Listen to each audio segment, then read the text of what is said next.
Hello, everybody. Adam Parks here with another episode of Receivables Podcast. Today, I'm here with a good friend and a deep data nerd just like me, Mr. Will Turner, joining us from TEC Services to talk with us about what debt collection data waterfalls are, why they're important, and why no two waterfalls should be the same. So, Will, thank you so much for joining me today. I really appreciate you spending a little time with me and sharing your insights. Yeah, thank you, Adam. So, Will, for anyone who has not been as lucky as me to become your friend through the years, could you tell our audience a little about yourself and how you got to the seat that you're in today? Yeah, so my name is Will Turner. I live in and work in Omaha, Nebraska, and I got my start in the industry in 1999 at a little payment processing company called First Data, now Fiserv. And there was a data and analytics division there that I used to work in, um, and really focused on a few use cases as it relates to data waterfalls. Fraud prevention, skip tracing, and debt collections were really the three. And as it relates to using performance data, well, let me back up. I always felt like there was a gap in the way that both First Data as a data vendor and our customers, the way that they tested third-party data providers. And it was typically done with a rudimentary data test using some performance data, but it didn't have the analytic rigor that maybe testing a predictive model would have or building a predictive model would have. And so I wanted to use customer data um, to improve those tests, to make them more robust, to use the analytic rigor of a predictive model. And the rebuttal internally was always, we don't own that data. That's customer data. You can't use that. It's customer data. So the rest of my career has been focused on going to customers who own that data and helping customers use their own data to evaluate third-party data providers. Okay. So basically, that capability of being able to analyze the value of data sources for specific use cases within an organization and structuring those tests. That's right. Yep, that's Okay. exactly right. Wow. Okay. Well, we're going to have a great conversation today, clearly. But now you're spending your time with TEC Services. Talk to me about the organization and your role there. Yeah, so between First Data and TEC, so kind of what led me here was I worked for various data companies. I've either worked for or consulted with most of the big ones, the three credit bureaus, Equifax, TransUnion, Experian, LexisNexis, CBC, and Novus, the bigger data companies. And TEC in 2010 brought me on board to start a new analytical services division, which we call TEC Analytical Services, and stand up the industry's first SaaS-based data waterfall management platform. Okay. Well, that's going to bring us deep into today's conversation. So I'm really looking forward to this. Talk to us a little about what a data waterfall is. It's a terminology that we use a lot across the industry, but let's speak to the least sophisticated employee at a debt collection operation about what a data waterfall actually is in this industry. Yeah, for me, Adam, a data waterfall is simply a company is going to use more than one external data company. It could be a combination of internal data sources and external data sources. But I think waterfall refers to the fact that you're using more than one data source, and you're going to use those in a waterfall fashion, meaning a sequence. So it's simply that, you're trying to solve a business problem using information, and that information resides in databases or a data source, and you're simply going to waterfall through those data sources in a sequence. So you're looking at either appending new data, excluding data that maybe you had received through a source. So is it all about adding data, or are you going through both cleansing and kind of validation processes as you build a Yeah, good question. So I think it's a combination of the two, right? So we know that whether it's consumer data or commercial data, business data, data degrades at a pretty fast clip. Mhm. So the industry averages are, 30 to 60% of a customer's client relationship management system or CRM application will be inaccurate or incomplete in 1 year. And so part of my job is to help. Yeah, it's crazy. 2 years, basically 60% of your consumer data has gone stale. And so part of my job using internal and external databases is to help companies validate and verify what information they already have that is correct, and then enrich that data with the information that's not correct. So that could be, appending phone numbers, email addresses, address information, attributes for predictive models. So yeah, it's a combination of verifying, validating information you already have, and then enriching your data with external data sources. So, as we think about building a waterfall for those that are newer to the concept, what kind of components might we look at in the completion of a debt collection waterfall? I'm assuming you've got some scrubs and then you're moving into appendage, but like talk to us a little about some of the components that would make up a waterfall. So as far as the components that make up a waterfall, we would start with what business problem are we trying to solve? What performance outcome are we trying to achieve? And then based on that, we sort of work backwards, what's the problem we're trying to solve? How are we going to measure success? And then we sort of assemble what that strategy might look like, which typically involves more than one third-party data provider. Mhm. So for a debt collection process, as you know, Adam, there's a sequence that happens with data.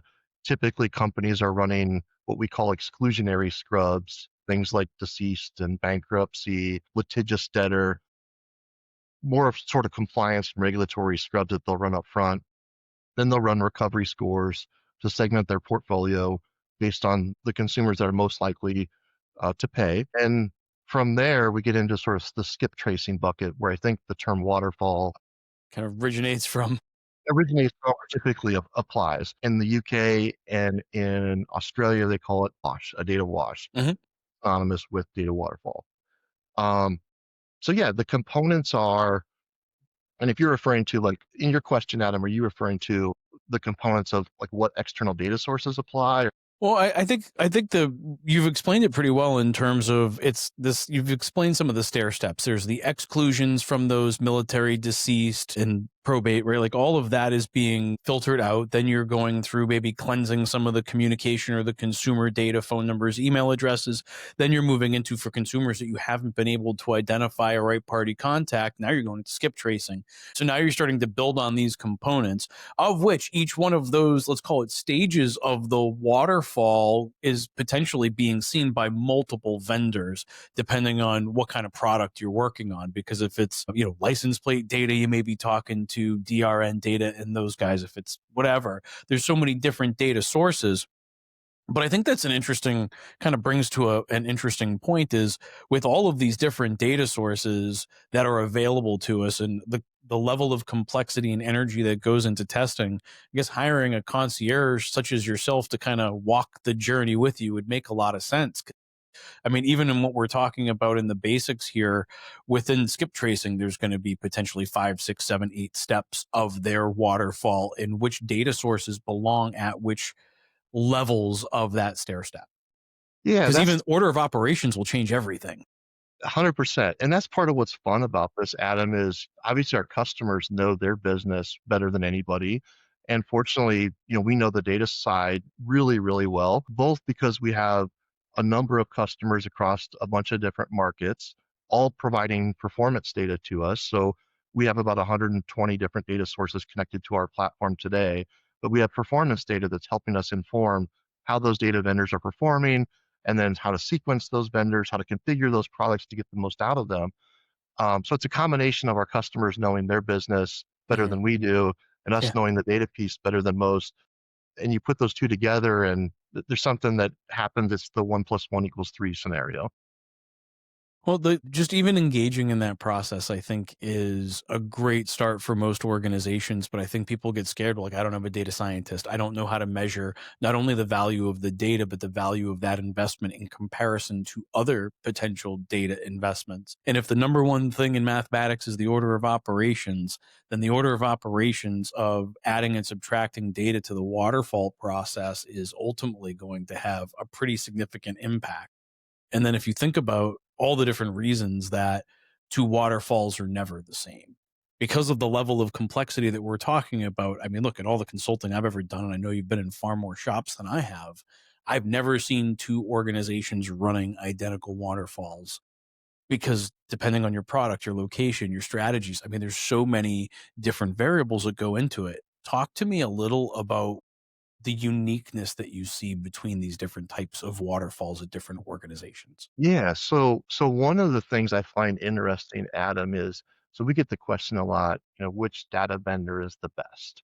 And that's Such a loaded it question. is a loaded Which question. one's It's the a hard one to best? answer because it's relative to your business, your budget, your tolerance for risk, what you define success as. And what I find interesting is that we do a lot of A/B testing or champion challenger testing, Mhm. and you can take 5 different data providers and run them a different order or sequence and get very different performance outcomes with the exact same vendors.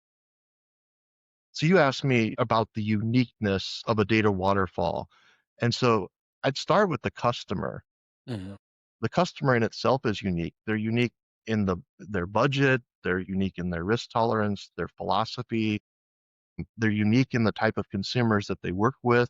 The portfolio itself varies, right? What's the makeup of this portfolio? What type of debt is it? How old is that debt? Has it been worked before? Is it prime? Is it non-prime? What are the characteristics of the consumer? How good is the data within that portfolio? Is it accurate? Is it incomplete? How many And we times have has it been worked? yeah, exactly. And we haven't even talked about, the third party element, the external data, but Mhm. just the customer in itself. And so that's where I think part of the uniqueness is saying, okay, what is the business challenge or use case that we're trying to solve? What's the cost of fixing that or not fixing that? So what's the financial or performance gain or loss if we fix that problem or we don't fix that problem? How are we going to measure that? What does success look like? And then once we know that, then it's time to start assembling sort of the ingredients, the third party data providers that we're going to use in our waterfall fashion to solve for this. So I talked about the customer and the portfolio and the uniqueness of that. Now we're getting into the third party data providers or external data and what's the uniqueness of them. And so, sort of on the surface, the simple test that a lot of people do is, they'll take a small sample of accounts, they'll run the same file of accounts out to, a handful of different data providers.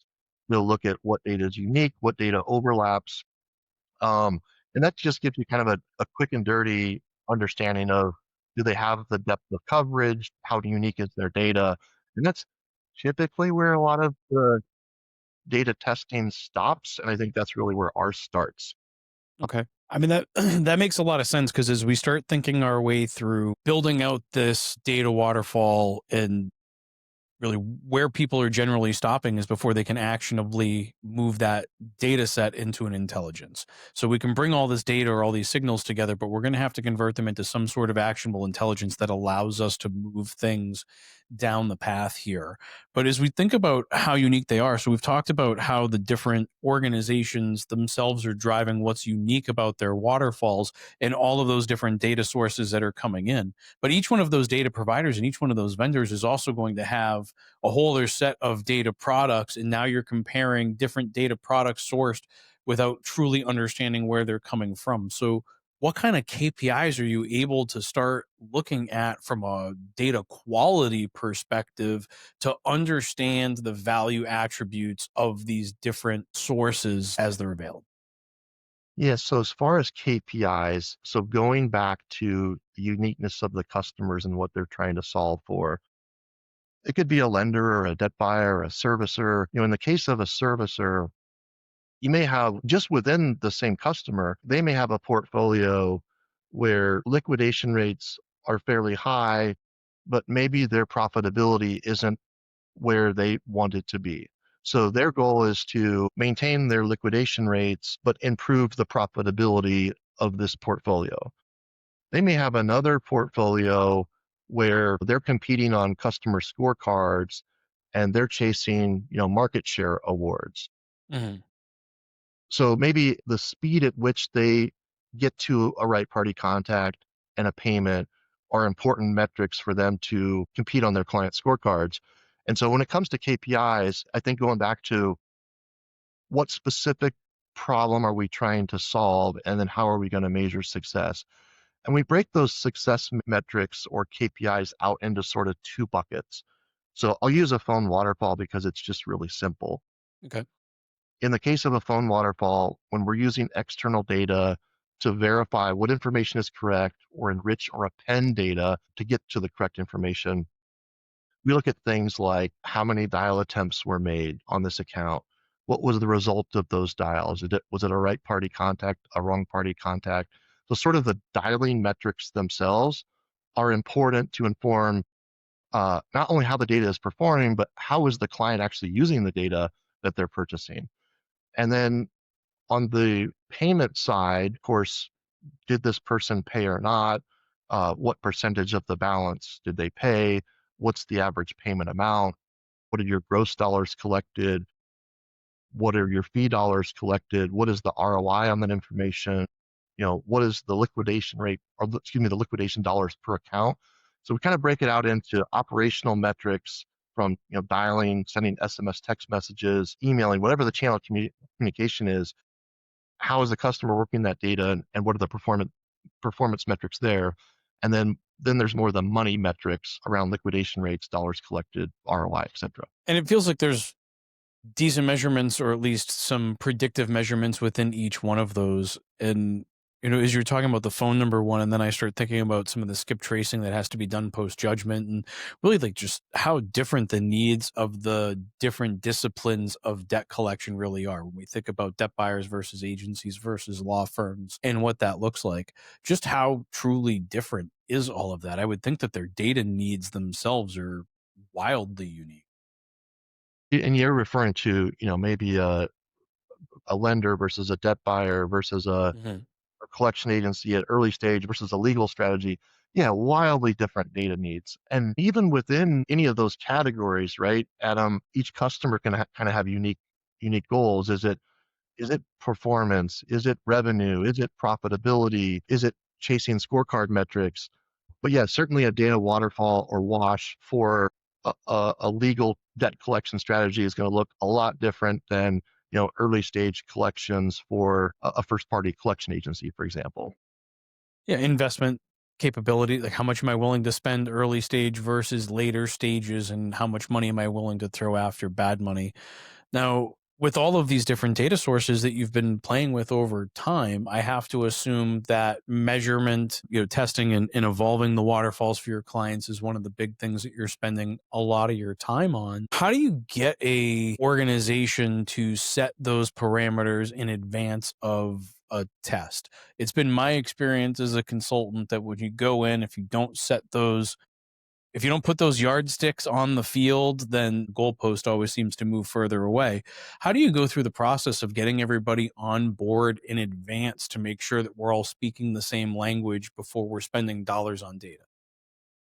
Yeah, so I think I know what you're driving at there, Adam. So we typically start with a complementary data assessment, and we look at first, we talk about the organization's goals, their priorities, how they measure success, and then we look at their individual data strategies that they have in place, the data vendors that they use, the reporting that they have in place or don't have in place to track key performance indicators. And we make observations and recommendations that say, hey, you told me that your goal was X, Y, and Z, yet your process today appears, so maybe the goal is, let's say, revenue, Mhm. growing revenue, but the data strategies that they have in place are really more based on data cost and ROI.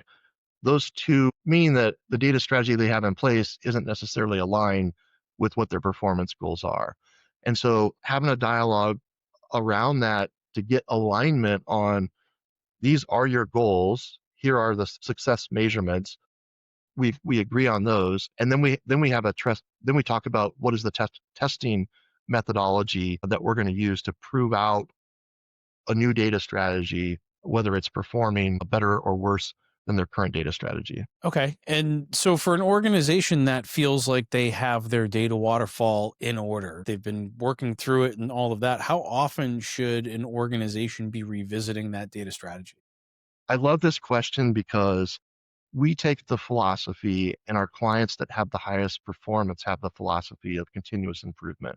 So you never sort of arrive at Mhm. its ultimate data strategy. So we would recommend that there's always a portion of your inventory that's in a A/B testing type environment. But if I were to answer it as far as periodic testing, I mean, no less than quarterly. Again, we're not advocating, nor are we building, set it and forget it type data waterfall strategies. All of us are operating, especially our customers, in very competitive environments. And, I think, and everything is in flux, right? The market is in flux. Consumers' lives are in flux. Our customers, their customer environments are in flux. And so I think for data strategies to really perform, they require refinement over time. And the way that we know how to do that is through, A/B testing and trying out new data sources and new data strategies. And then we achieve success today. And then we say, okay, now how can we do that better tomorrow? I like that approach. How do you recommend testing new data sources or treatment paths without disrupting the current production? Because we're talking about testing again quarterly and constantly going through this process. But how do you structure some of those tests so that you can continually run this testing, continually push the boundaries, but without interrupting the business at hand? Yeah, great question, Adam. So a couple of ideas come to mind or approaches that we take. So one is doing retroactive testing where, you grab a sampling of accounts that have known performance outcomes. And then you take those accounts and you bounce them across a data vendor or a waterfall, a group of data providers, and you determine if this account, if you didn't know what the performance data was and you ran this account at time of placement, what would the data vendors have appended, and then you match that up to the performance results. And so it's a way without any operational impact to identify, hey, is there something here with this data provider that could add value? The other way is through production champion challenger testing, where you take a small percentage of your inventory and then run your champion challenger on that. And that way, the bulk of your accounts are running your existing strategy. And so it's a lower risk way on production accounts to run a strategy, but not impact the whole population. So no, you're testing it in real time, but you're testing it within a isolated sample population to avoid any deeper disruption. But if you've already built out that waterfall, your risk level should be pretty minimal there. So as you see all these organizations that are going through the constant evolution of improving their data waterfalls, what's the big mistake that you're seeing organizations make again and again and again? As a consultant, you get such visibility into so many different landscapes. Is there a recurring theme that you're seeing in terms of a mistake or a challenge that organizations are creating for themselves? Yeah, so in no particular order, there's a few that come to In no mind. particular order. All right, we've got a list. I That, love it. um, so I think overconfidence is one of the main ones, thinking Okay. that you have all the things that you need data vendor wise and the strategies in place, the reporting in place. It's more that sort of that static mindset of maybe it worked when we tested it and we put that in place, and then assuming that that is still working would probably be a pretty bad assumption because again, that all the flux that I talked about. Number two would be being single threaded, putting all of your eggs in one basket, using one primary data provider would be a mistake in most situations or for most use cases. And there was a third one I was thinking of. Um, I think for a servicer, and this would apply to a lender too, is assuming the data that the consumer provided the original creditor is good. We talked at the start of this podcast about the rate at which consumer data becomes inaccurate or stale. Mhm. And it's somewhere between 30 and 40% per year. And so a lot of times I hear especially from collection agencies, that, hey, we don't skip trace. We think that's too risky. So we only use the data that came from our customer, the creditor. Again, after 2 years, 60 to 70% of that consumer data is not correct. And so that in itself can be risky, right? So those are the three big ones that come to mind: overconfidence, being single threaded, and then assuming that the consumer data is the best. So the advice that I hear there is remain diversified, continue to push the boundaries like a velociraptor testing the fences. Like we always want to be pushing those boundaries and see what we're capable of doing there. But as the world continues to change around us data professionals, what do you see looking forward in the application of artificial intelligence? Clearly, data is required to run those models, to run those tool sets, and to find the success behind AI itself. But that aside, how do you think artificial intelligence will ultimately impact your role, like your world, so to speak, in terms of testing, understanding data, and being able to apply it? What do you think that looks like over the next 5 years? Two things come to mind, Adam. So for data companies themselves, they're starting to use artificial intelligence to gain additional insights. They're building products that are using hundreds of different data sources to come up with these products. Mm. And artificial intelligence is now starting to be used to get insights into that data to figure out how to better piece that data together to solve a particular business problem. And then also on the reporting and analytics side, drawing insights from that data for the customer using artificial intelligence. And then the second way that I see it being applied is, as you know, Adam, our customers are starting to use things like AI powered virtual agents Mhm.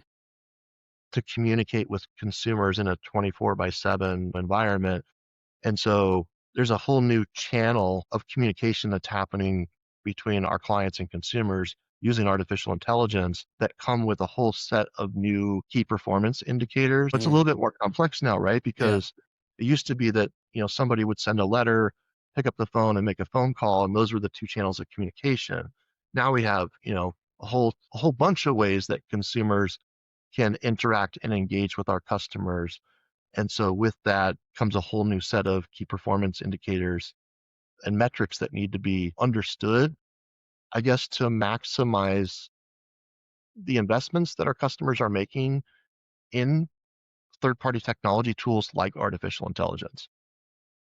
I think you're right on the AI use case. I think when it comes to the data is, yeah, it's going to be to, let's say, combine the data and maybe operationalize some of the data that's coming into organizations, getting it into their CRMs, identifying the signals from their communication channels. But it's that conversion to actionable intelligence when we can take all of these data sets. But we also read, articles and things around. I was reading the other day, it's like 250 bad documents can corrupt an entire AI model. And like that's really all that it takes for that to happen. So I think the curation, the sommelier of data ultimately still needs to be there to refine what is being fed into it. Cause I think there's some value attributes from an artificial intelligence standpoint, but it's so specific. And the more data that we can feed it, obviously, the more insights or correlations that we can find in the data. But I think that's the big use case over the next 5 years and how we're going to start activating some of that from a data collection standpoint to like actionable intelligence where we can drive next behavioral action. Percent agree, Adam. Well, it sounds like the future is now because we're starting to see some of that stuff start to happen. But Will, as we think about data waterfalls and kind of our whole discussion today, is there anything that I didn't ask you that you thought I would ask you today? You didn't ask me which was the best data source, which I thought was good. Yeah, well, because that's a ridiculous question. It's a ridiculous question. Uh, Use cases are everything. no, I don't think so. Maybe what type of performance lift we typically see. To me that's too specific of a question because whatever number you give out is going to apply to one specific client that you were working on yesterday and not right Yeah, all of the people. And that's why I try to like formulate the questions the way that I do because I want to make sure that we provide an accurate representation to the industry of of kind of what's happening here. But Will, I know I'm going to have more questions for you in the next couple of months, just looking at everything that's happening in the economy. And once the 2025 TransUnion Debt Collection Industry Report rolls out in February, I know that we're going to have another discussion here. But for today, I really do appreciate you coming on, sharing your insights, spending a little time with me. This was fun. Clearly, there's a lot that I can continue to learn from you. So I look forward to our next adventure together at whatever conference that happens to be. Hey, thanks for talking to Adam. Always enjoy talking to you. Appreciate the opportunity. Absolutely. For those of you that are watching, if you have additional questions you'd like to ask Will or myself, you can leave those in the comments here on LinkedIn and YouTube, and we'll be responding to those. Or if you have additional topics you'd like to see us discuss, you can leave those in the comments below as well. And I'll get Will back here at least one more time to help me continue to create great content for a great industry. But until next time, Will, thank you so much. I appreciate you. Thank you, Adam. And thank you, everybody, for watching. We'll see you all again soon. Bye, everybody.